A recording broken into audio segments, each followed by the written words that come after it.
सबसे पहले तो आप सभी मित्रों को नमस्कार और सभी को राम राम भाई। और स्टडी टूम ऑफिशियल यूट्यूब चैनल पे आप सभी का हार्दिक स्वागत है। और आज का जो सेशन रहने वाला है, आप सभी देख पा रहे हैं मोटर व्हीकल एक्ट के संबंध में। और मोटर व्हीकल एक्ट के संबंध में आज हमारा ये, शायद आपको पता है, सबसे पहले पहला सेशन लिया था, फिर हमने दूसरा सेशन लिया था, और फिर हमने जो है दूसरे के बाद में तीसरा और चौथा सेशन एक साथ लिया था। और उसके बाद में पांचवा, छठवां, सातवां एक साथ ले लिया, आठवां, नौवां और दसवां एक साथ ले लिया। और 11वां सेशन अलग से रहा था, और चैप्टर 12 आज है। तो यहाँ पर पहला, दूसरा, तीसरा, चौथा, पांचवा, छठवां, सातवां सेशन आज हम ले रहे हैं भाई। सातवां सेशन आज है, जिसमें आज हम पढ़ने वाले हैं motor vehicle act 1988, chapter 12, section 165 से 176 तक। अब यहाँ पर इसमें क्या है, वो यहाँ पर सबसे पहले हम देख लेते हैं। यहाँ पर है दावा न्याय अधिकरण, क्लेम ट्रिब्यूनल, धारा 165 आप देख पा रहे हैं। क्लेम ट्रिब्यूनल यानी जब कोई दुर्घटना या कोई नुकसान, यानी कोई दुर्घटना हो जाती है, कोई मतलब समस्या आ जाती है, समस्या या नुकसान हम बात करते हैं, नुकसान हो जाता है, तो यहाँ पर इसके क्लेम, भुगतान, भुगतान के लिए हम इंश्योरेंस कंपनी के पास में, या मालिक, वाहन का मालिक जो है, उससे हम क्लेम के लिए जो है दावा कर सकते हैं। तो इसके लिए दावा न्याय अधिकरण बनाया गया है, जहां पर कोई व्यक्ति जाके है क्लेम कर सकता है। धारा 165 के तहत दावा न्याय अधिकरण की गठन यहाँ पर किया गया है। राज्य सरकार आधिकारिक राजपत्र में अधिसूचना द्वारा ऐसे क्षेत्र के लिए एक या एक से अधिक मोटर दुर्घटना दावा न्याय अधिकरण का गठन कर सकती है, जो निर्णय लेने के उद्देश्य से अधिसूचना में निर्दिष्ट किया जा सकता है। आप जब इसकी पीडीएफ पढ़े तो ये जो ब्लू कलर में ना, इसको आप स्टार लगा के पढ़ना। मोटर वाहनों के उपयोग से उत्पन्न होने वाली व्यक्तियों की मृत्यु, शारीरिक चोट यानी घायल, या किसी तीसरे पक्ष की किसी भी संपत्ति की होने वाली क्षति यानी नुकसान, या दोनों से संबंधित दुर्घटनाओं के संबंध में मुआवजे के दावे कहां पर करते हैं? इस दावा न्याय अधिकरण, क्लेम ट्रिब्यूनल में। स्पष्टीकरण, शंकाओं को दूर करने के लिए यह घोषित किया जाता है कि अभिव्यक्ति मोटर वाहनों के उपयोग से उत्पन्न व्यक्तियों की मृत्यु, शारीरिक क्षति, जोड़ी दुर्घटनाओं के संबंध में मुआवजे के दावा धारा 164 में एक के तहत मुआवजे के दावे शामिल है। अब आप सभी को यहाँ पर ध्यान देने वाली बात है कि धारा 164 का पहला जो है वो क्या है। धारा 164 इसके बारे में पूछा, तो धारा 164 का संबंधित है मृत्यु, मृत्यु के, वह जो घायल होने पर, जो घायल हो जाते हैं, मृत्यु या घायल हो जाती है, तो यहाँ पर आपको पता है, मृत्यु पर 5 लाख का जुर्माना और घायल होने पर 2.5 लाख का जुर्माना होता है। क्योंकि यहाँ पर हिट एंड रन केस नहीं होता, धारा 164 में हिट और रन नहीं है, सामान्य केसेस है, जहां पर किसी दुर्घटना के बाद वाहन पकड़ में आ जाता है, चालक पकड़ में आ जाता है, तो जो भुगतान होता है वो मालिक या इंश्योरेंस कंपनी करती है। तो उस कंपनी से जो पैसे लेने हैं, तो ऐसे अगर कंपनी ऐसे तो देगी नहीं, तो उसको हमें दावा करना पड़ेगा। और इस दावे के लिए हमें आवेदन करना पड़ेगा, कहाँ पे? इस दावा न्याय अधिकरण में, है ना? तो जो ये धारा 164 के मामले हैं, वो इसके तहत निपटान में होते हैं।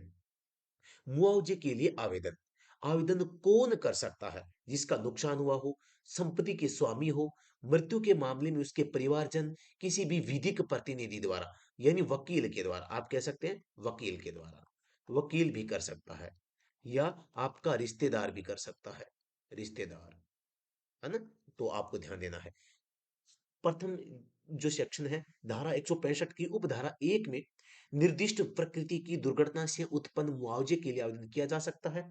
उस व्यक्ति द्वारा जिसे चोट लगी है, संपत्ति के मालिक द्वारा, यहाँ पर थोड़ा सा मैं कलर आपको चेंज कर देता हूं, जहां दुर्घटना के परिणाम स्वरूप मृत्यु हुई है, वहां मृतक के सभी या किसी कानूनी प्रतिनिधि द्वारा, घायल व्यक्ति या मृतक के सभी या किसी कानूनी प्रतिनिधि द्वारा, विधिवत अधिकृत किसी एजेंट द्वारा, जैसा भी मामला हो, परंतु यह कि जहां कोई व्यक्ति धारा 149 के तहत प्रदान की गई प्रक्रिया के अनुसार धारा 164 के तहत मुआवजा स्वीकार करता है, दावा न्याय अधिकरण के समक्ष उसकी दावा याचिका समाप्त हो जाएगी। यानी धारा 149 के तहत अगर आप कोई क्लेम अगर कर लेते हैं, है ना, तो फिर आप 164 के तहत नहीं कर पाएंगे, है ना? ये आपको थोड़ा सा ध्यान में यहां पर रखना है।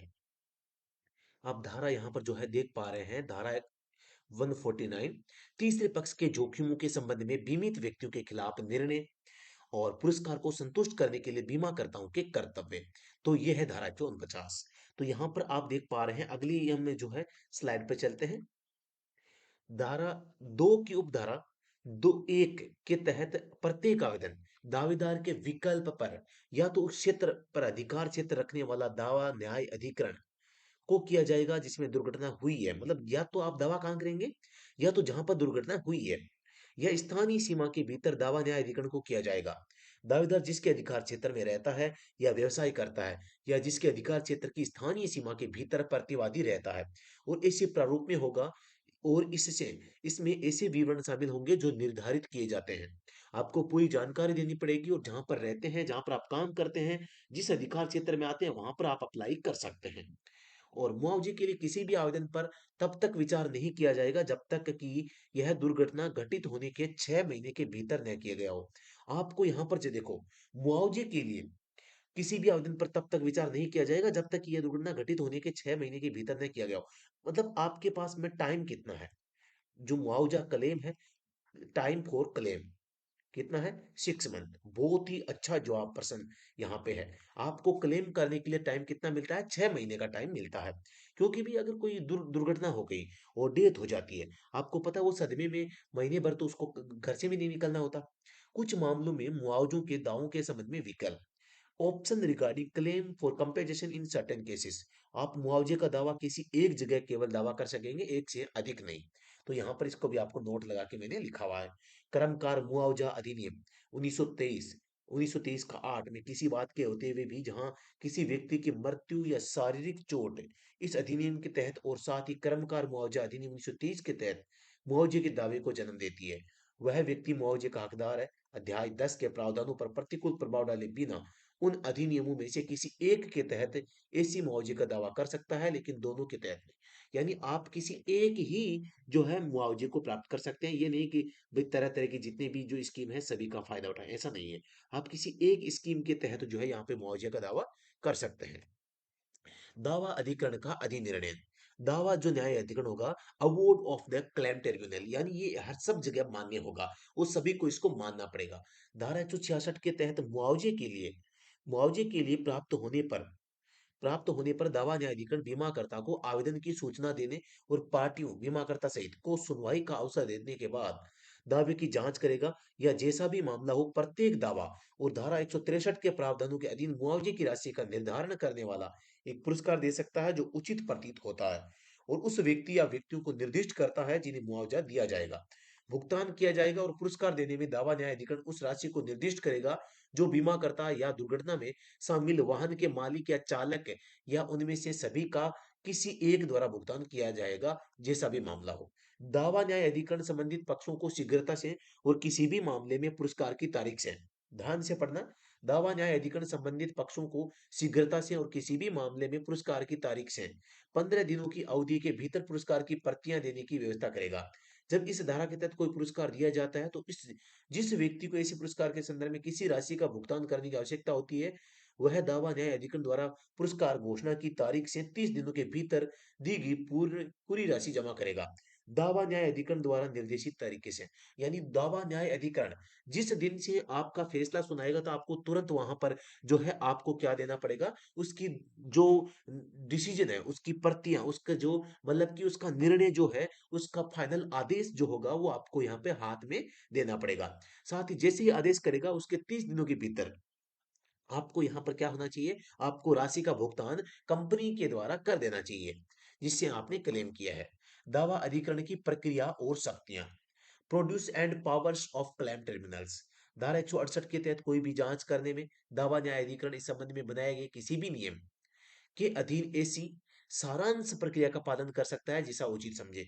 दावा न्याय अधिकरण के पास शपथ पर साक्ष्य लेने और गवाहों की उपस्थिति को लागू करने और दस्तावेजों और भौतिक वस्तुओं की खोज और उत्पादन के लिए बाध्य करने और ऐसे अन्य उद्देश्यों के लिए सिविल न्यायालय की सभी शक्तियां होगी निर्धारित। और दावा न्याय अधिकरण को दंड प्रक्रिया संहिता 1973, 1974 का 2 की धारा 195 और अध्याय यहाँ पे 10 और 10, 20, 25 के सभी उद्देश्यों के लिए सिविल न्यायालय माना जाएगा। जो दावा न्याय अधिकरण है ये एक प्रकार का सिविल न्यायालय होगा। अपने पुरस्कार को लागू करने के उद्देश्य से दावा न्याय अधिकरण के पास सिविल प्रक्रिया संहिता 1908 के तहत एक डिक्री के निष्पादन में एक सिविल न्यायालय की सभी शक्तियां होगी, जिसे कि पुरस्कार एक डिक्री था किसी सिविल मुकदमे में ऐसी अदालत द्वारा पारित धन का भुगतान। यहाँ पर कुछ मामलों में बीमाकर्ता का पक्ष लेना, कुछ मामले ऐसे हैं जिनमें बीमाकर्ता जो बीमा करते हैं उनका पक्ष लेना आपको आवश्यक हो जाता है। दावा करने वाले व्यक्ति और उस व्यक्ति के बीच मिली भगत है जिसके खिलाफ दावा किया गया है। मतलब कि एक सनसेट कंपनी है, माना कि सनसेट बीमा कंपनी, सनसेट क्या है, बीमा कंपनी है। ठीक है। यहाँ पर एक रोहित नाम का लड़का है, रोहित, और एक है, एक राजू है, भाई मैं हूं खुद, ऐसा समझो आप। तो ये दोनों मिलके क्या करेंगे, एक साजिश रचेंगे और ये इसको, इसका कोई नुकसान कर देगा। वो नुकसान होता कुछ नहीं है, लेकिन वो दिखा देंगे कि भाई रोहित ने राजू का नुकसान कर दिया है। और ये बीमा इंश्योरेंस रोहित ने राजू का नुकसान कर दिया है, रोहित ने सनसेट कंपनी से इंश्योरेंस बनवा रखी है। अब ये रोहित क्या करेगा, सॉरी राजू क्या करेगा, क्लेम करेगा कि भाई मेरा नुकसान कर दिया किसने, क्लेम, रोहित, रोहित से क्लेम करेगा। रोहित ने क्या करवा रखा है, इंश्योरेंस करवा रखा है, इंश्योरेंस, इंश्योरेंस। अब ये इंश्योरेंस होगा तो क्लेम कौन करेगी, कंपनी करेगी, है ना। करे क्लेम कौन करेगी, कंपनी करेगी। तो अब फंस कौन गई, सनसेट फंस गई। तो ऐसे मामलों में यानी दावा करने वाले व्यक्ति और उस व्यक्ति के बीच मिली भगत है जिसके खिलाफ दावा किया गया है ना। तो यहाँ पर मतलब ये राजू और रोहित आपस में यहाँ पे कोई मतलब जालसाजी कर जाते हैं, मिली भगत होती है जानबूझ के। जिस व्यक्ति के खिलाफ दावा किया गया है वह दावे का विरोध करने में विफल रहा है, यानी कि जिसके खिलाफ आपने दावा किया है वो विफल रहता है या कमजोर व्यक्ति है। माना कि कोई एक छोटा आदमी है, उसके खिलाफ आपने केस ठोक दिया, दावा कर दिया, तो वो वहां कहां से देगा। तो ऐसे मामलों में भी यहाँ पर जो है वो कुछ जो तरीके होते हैं उनके माध्यम से जो है यहाँ पर जो मतलब कि एक प्रकार से जो है पक्ष लिया जाता है बीमाकर्ता का। यह लिखित रूप से दर्ज किए जाने के वाले कारणों के लिए निर्देश दे सकता है और कि बीमाकर्ता जो इस तरह के दावे के संबंध में उत्तरदायी हो सकता है उसे कार्यवाही में एक पक्ष के रूप में शामिल किया जाएगा। और इस प्रकार शामिल बीमाकर्ता को इसमें निहित प्रावधानों पर प्रतिकूल प्रभाव डाले बिना शामिल किया जाएगा। धारा 150 की उपधारा 2 उस व्यक्ति को उपलब्ध सभी या किसी भी आधार पर दावे का विरोध करने का अधिकार जिसके खिलाफ दावा किया गया है होता है। यहाँ पर धारा 171, जहां दावा मंजूर किया गया हो तो ब्याज भी दिलाना। माना कि समय पर आप किसी केस को जीत जाते हैं और काफी लंबा समय हो जाता है, तो यहाँ पर केस में क्या होता है फिर आपको यहाँ पर अगर ज्यादा देर हुई है तो जितने समय के लिए ज्यादा दिन आपके पास केस चला तो उस ज्यादा दिनों का जो ब्याज है वो भी मिलेगा। दोस्तों थोड़ी सी उबासी आ रही है, नींद आ रही है क्योंकि रात का टाइम है, रात के मैं 12 बजे इस क्लास को रिकॉर्ड कर रहा हूँ। और यहाँ पर जहाँ कोई भी दावा न्याय अधिकरण इस अधिनियम के तहत किए गए मुआवजे के दावे की अनुमति देता है, ऐसा न्याय अधिकरण निर्देश दे सकता है कि मुआवजे की राशि के अलावा साधारण ब्याज भी ऐसी दर से और इसी तारीख से भुगतान किया जाएगा जो दावा करने की तारीख से पहले न हो, है ना। जिस दिन आपने दावा किया, क्लेम जिस दिन किया है उस तारीख से आपका जो ब्याज है वो स्टार्ट हो गया, ऐसा आप समझ सकते हैं। ठीक है। तो यहाँ पर इस बात को भी आपको थोड़ा नावडन रखना है। कतिपय मामलों में प्रतिपूरक लागत का अधिनिर्णय, award of compensatory cost in certain cases. बीमा की पॉलिसी के आधार पर शून्य है कि यह उस तथ्य के प्रतिनिधित्व द्वारा प्राप्त की गई थी जो किसी भी भौतिक विवरण में गलत था। यहाँ पर यानी कि कतिपय मामलों में प्रतिपूरक लागत का अधिनिर्णय, प्रतिपूरक का मतलब है यहाँ पर जो है मतलब फिर से मुआवजा वापस ले लिया जाता है। इस अधिनियम के मुआवजे के किसी भी दावे पर निर्णय देने वाले कोई भी दावा न्यायाधिकरण किसी भी मामले में जहां लिखित। अच्छा, तो यहाँ पर ये कहा गया है कि award of compensatory cost in certain cases, मतलब कि आपकी क्षतिपूरक प्रतिपूरक जो है यहाँ पर जो आपका जो दावा है उसको जो इसके ऊपर निर्णय दिया जाएगा जो भी आपको मतलब उचित लगेगा। यहाँ पे विस्तार से यहाँ पर बात करते हैं, किसी भी पार्टी या बीमाकर्ता ने झूठा या परेशान करने वाला दाया या बचाव पेश किया है तो यहाँ पर उसका उल्टा उसके पैसे लगेंगे जिसने लगाया है।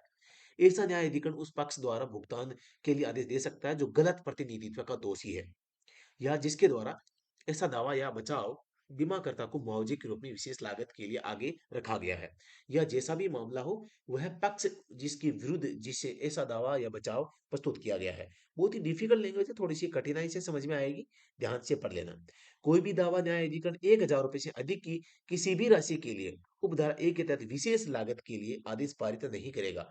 यानी कोई भी दावा न्यायाधिकरण 1,000 रुपए से अधिक की किसी भी राशि के लिए उपधारा 1 के तहत विशेष लागत के लिए आदेश नहीं करेगा। अब एक क्या है?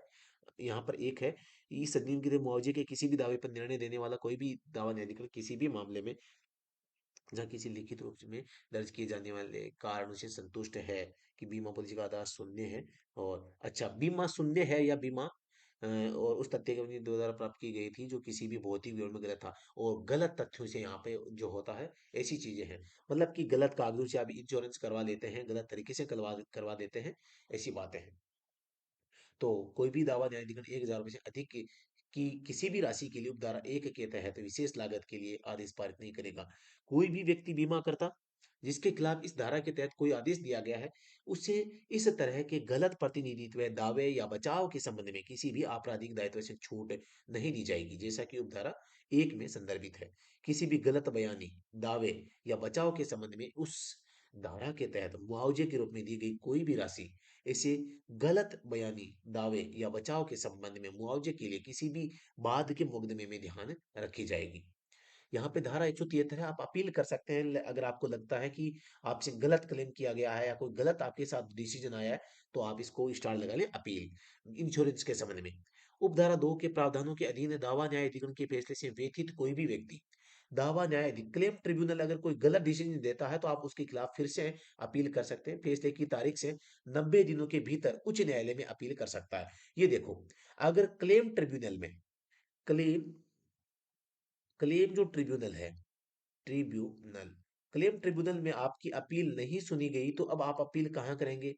करेंगे हाई कोर्ट में, है ना, उच्च न्यायालय में। और वो भी कितने दिनों में? 90 दिनों के भीतर, है ना। तो ये आपको नोट डाउन रखना है। वह शर्त है कि उस व्यक्ति की कोई अपील जिसे इसी पुरस्कार के संदर्भ में किसी भी राशि का भुगतान करने की आवश्यकता है, उच्च न्यायालय द्वारा तब तक विचार नहीं किया जाएगा जब तक कि उसने 25,000 रुपए या 50% जमा नहीं कर दिया। लेकिन जो ये हाईकोर्ट है ना, ये हाईकोर्ट तब तक आपकी याचिका नहीं लेगा, तब तक आपकी सुनवाई नहीं करेगा जब तक आपने माना कि कोई भुगतान अगर करना हो, अगर पैसे का मामला हो और आपको क्लेम भरना हो, और क्लेम की राशि माना कि जितनी भी हो, लेकिन आपने या तो 25,000 रुपए आपको जमा करवाने हैं, या पर फिर जितनी भी राशि है, जैसे 5,000 है तो 50%, 5,000 है तो 2500 रुपए आपको जमा करवाने हैं। तो 50% या जो है 25,000 रुपए यहाँ पर आपको जमा करवाने पड़ेंगे, तभी आपकी जो याचिका है वो हाई कोर्ट में सुनी जाएगी। तो ये भी ध्यान में आपको रखना है। तो इसको आप स्टार लगा सकते हैं भाई, इस लाइन को। देखो ये स्टार, उसने 25,000 रुपए या 50% जमा नहीं कर दिया हो, तब तक आपकी अपील नहीं सुनी जाएगी। वह शर्त है कि उच्च न्यायालय 90 दिनों की उक्त अवधि की समाप्ति के बाद अपील पर विचार कर सकता है, यदि वह संतुष्ट है कि अपीलकर्ता को समय पर अपील करने से पर्याप्त कारण से रोका गया था। और यदि अपील में विवाद की राशि 1 लाख रुपए से कम है, तो दावा न्याय अधिकरण के किसी भी पुरस्कार के खिलाफ कोई अपील नहीं की जाएगी। और एक ये भी ध्यान देखो देखो, यदि अपील में विवाद की राशि 1 लाख रुपए से कम है, तो दावा न्याय अधिकरण के किसी भी पुरस्कार के खिलाफ कोई भी अपील नहीं की जा सकती। अगर ये मामला मतलब कि जो है यहाँ पर 1 लाख से कम रुपयों का है, तो फिर आप इसमें क्लेम कर ही नहीं सकते, है ना। ये आपको ध्यान में रखना पड़ेगा। मतलब कि आप कोई भी मतलब किसी भी क्लेम ट्रिब्यूनल में अपील करते हैं, और अपील करने से आप असंतुष्ट हैं, और वो मामला अगर 1 लाख रुपए से कम का है, तो फिर आपका यहाँ पर जो है अपील आपकी सुनवाई नहीं होगी। आपको जो डिसीजन दिया गया है उसी को आपको मानना पड़ेगा। लेकिन साथ ही हाई कोर्ट में जाने के लिए आपको 50% या फिर हाई कोर्ट में आपको जो है 25,000 रुपए जमा करने का आपको सबूत आपको देना पड़ेगा कि मैंने प्रार्थी को 25,000 रुपए दे दिए हैं। ये भी आपको थोड़ा ध्यान में रखना है। भू राजस्व के बकाया के रूप में बीमाकर्ता से धन की वसूली। भू राजस्व के बकाया के रूप में, देखो अगर कोई बीमा कंपनी है और वो अगर आपका जो क्लेम है वो देती नहीं है, तो अब क्लेम देगी नहीं, तो अब बीमा कंपनी में इससे पैसे निकलवाने हैं। तो बीमा जो कंपनी है, इसकी जो भी संपत्ति है, बीमा कंपनी की संपत्ति है, उसको राजस्व है, उसका जो राजस्व है, जो अधिकार क्षेत्र है, वहां पर कलेक्टर के माध्यम से आदेश पारित करवा के उसकी जो राजस्व भूमि है, वो उसके माध्यम से भी भू राजस्व है, उसको प्राप्त किया जा सकता है। जहां किसी पुरस्कार के तहत किसी व्यक्ति से कोई धनराशि बकाया है, दावा न्याय अधिकरण राशि के हकदार व्यक्ति द्वारा किए गए आवेदन पर कलेक्टर को राशि के लिए एक प्रमाण पत्र जारी कर सकता है और कलेक्टर उसे वसूलने के लिए भू राजस्व के बकाया के समान आगे बढ़ाएगा। मतलब कि जो क्लेम ट्रिब्यूनल है, वो आदेश दे देता है कि भाई आपको इतना पैसा आपको जुर्माने के रूप में देना पड़ेगा, और फिर भी अगर कोई इस बात को नहीं मानता है, तो यहाँ पर फिर क्या होगा कि जो दावा न्याय अधिकरण है वो जिला कलेक्टर महोदय को यहाँ पर आदेश पारित करवाएगा कि भाई ये दिक्कत है आपको, अब जो वो भूमि है उसकी, उस भूमि को राजस्व रिकॉर्ड में मानते हुए यहाँ पर क्या करना है, आपको आगे की कार्यवाही करनी है और पैसे वसूलने हैं। तो कलेक्टर भी पैसे वसूलने का काम करेगा किसमें, जो यहाँ पर आप देख पा रहे हैं, जो भू राजस्व के रूप में जो बकाया राशि होती है उसे। दीवानी न्यायालयों की अधिकारिता पर रोक। दीवानी न्यायालय इसमें कोई भी हस्तक्षेप नहीं कर सकते, ये भी आपको ध्यान रखना है।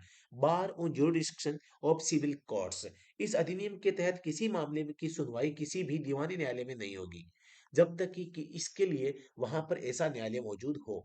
यहाँ पर आपको ध्यान देना है, एक तो देखो दीवानी न्यायालय होता है, मैंने आपको पहले भी बताया था, एक फौजदारी आपके न्यायालय होते हैं, फौजदारी, फौजदारी। तो फौजी क्या चलाते हैं, लठ चलाते हैं जम्मू कश्मीर में। और दीवानी कौन होगी, जिसके पास पैसे होंगे। कोई भी लड़की जो होती है वो दीवानी कब होती है, जब उसके पास में ज्यादा पैसे होते हैं। कोई लड़का दीवाना कब होता है, जब उसके पास में खूब पैसे होते हैं, अपने पापा की कमाई से यहाँ पर ऐशो आराम करते हैं, वो यहाँ पर हम उनको दीवाना कहते हैं। तो दीवाना, दीवानी, तो दीवानी न्यायालय कौन से होते हैं उसके बारे में मैं आपको जानकारी बता रहा हूँ। तो जो दीवानी है, दीवानी मामले कौन से होते हैं, जो पैसों से संबंध रखते हैं, क्योंकि दीवानी कौन बन सकती है, पैसे वाली। फौजदारी, फौजी का काम क्या होता है, लट मारना। तो यहाँ पर दीवानी जो न्यायालय है ना, वो आपके एक्सीडेंट से संबंधित मामलों को नहीं देख सकती, केवल आपके जो फौजदारी मामले हैं, फौजदारी अदालत जो है वो आपके मामलों को स्वीकार कर सकती है, और एक समय के लिए जो है यहाँ पर जो फौजदारी न्यायालय होता है वो यहाँ पर इसकी सुनवाई कर सकता है। राज्य सरकार की नियम बनाने की शक्ति धारा 176 में।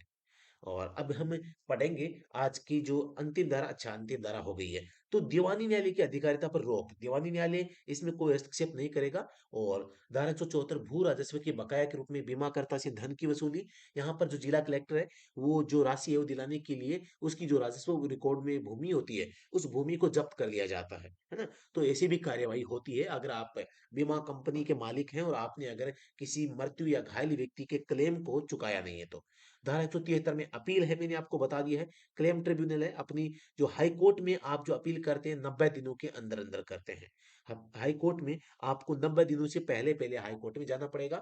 कोई भी क्लेम ट्रिब्यूनल है अगर क्लेम को पास कर देता है, तो जो कंपनी होगी वो 30 दिनों के भीतर भीतर आपको जो पैसे हैं वो देगी। इस बात को भी ध्यान रखना है। कोई भी दावा न्याय अधिकरण है जिसमें सुनवाई हो चुकी होती है, तो यहाँ पर जो प्रतियां हैं, प्रतियां 15 दिनों के भीतर आपको देनी होगी। माना कि कई बार क्या होता है, कोर्ट में केस चलता है और कोर्ट के अंदर जो है मामला पेंडिंग रह जाता है, उस स्थिति को कहा जाता है ना। तो यहाँ पर इस बात को भी आपको ध्यान में रखना है। तो सेशन काफी लंबा हो गया है और बहुत ही शानदार तरीके से आज हमने जो ये सेशन है, 8वां सेशन हमने लेने का प्रयास किया है। 8वां हो या जो भी 7वां हो, जो भी सेशन हो, तो यहाँ पर 7वां सेशन है सॉरी आज। और आज हमने सेक्शन 165 से 176 तक दावा न्याय अधिकरण के संबंध में कुछ जानने का प्रयास किए हैं। आप सभी इन चीजों से चित और परिचित होंगे। और मैं आपको बताऊं, यहाँ पर बताना चाहूंगा, यहाँ पर जो क्लेम होते हैं, मोस्टली जो क्लेम होंगे वो धारा 161 के तहत हिट एंड रन के मामले में होंगे, हिट एंड रन मामले। और एक धारा 164, ये भी क्या है, एक्सीडेंट के संबंध में, एक्सीडेंट, एक्सीडेंट,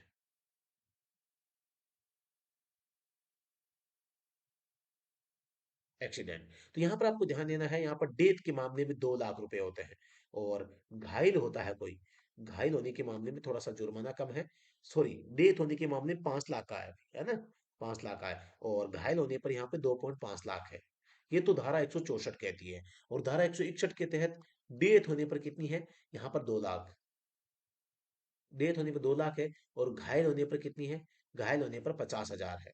ठीक है। तो ये राशि यहाँ पर होती है और इस राशि का क्लेम करना पड़ता है क्लेम ट्रिब्यूनल में, दावा न्याय अधिकरण में। तो इन चीजों को थोड़ा सा बहुत ही ध्यान रखना है दोस्तों। आज का सेशन अगर पसंद आया है, आपको समझ में आया है, तो आप इस वीडियो को लाइक और शेयर कर सकते हैं। और किसी भी ड्राइवर एग्जाम की अगर आप तैयारी कर रहे हैं, चाहे वो कोई सा भी एग्जाम हो, तो उसके लिए आप बेहतरीन जो कंटेंट है वो स्टडी एट होम ऑफिशियल जो हमारा चैनल है या जो हमारा एंड्रॉइड एप्लीकेशन है वहां से आप प्राप्त कर सकते हैं। और गूगल पे आप सर्च करके भी जो हमारी ऑफिशियल वेबसाइट है वहां पर भी विजिट कर सकते हैं बहुत ही शानदार तरीके से। और आपको इस मोटर व्हीकल एक्ट की कंप्लीट पीडीएफ चाहिए तो भी आप हमारा जो स्टडी होम ऐप है उसको डाउनलोड कर सकते हैं, जहां पर आपको एक ई बुक और एक कोर्स का दो ऑप्शंस मिलेंगे, दोनों में से जो भी आपको उचित लगे उसको आप ज्वाइन कर सकते हैं। और किसी भी प्रकार की क्वेरी के लिए आप दोस्तों कमेंट सेक्शन में अपना जो सवाल है जवाब है हमें भेज सकते हैं। हम आपके सवाल का जो है सह आदर जो है सम्मान करेंगे और आपको रिप्लाई देने का प्रयास करेंगे। कोई भी क्वेरी हो तो आप हमें व्हाट्सएप पर भी भेज सकते हैं, नंबर आपको स्क्रीन पे दिखाई दे रहे हैं। तो दोस्तों किसी भी प्रकार की इंफॉर्मेशन लेटेस्ट अपडेट पाने के लिए आप हमारा टेलीग्राम चैनल और व्हाट्सएप ग्रुप ज्वाइन कर सकते हैं। तो अभी के लिए इतना ही, फिर से मिलते हैं नेक्स्ट वीडियो में, तब तक के लिए धन्यवाद, थैंक यू सो मच।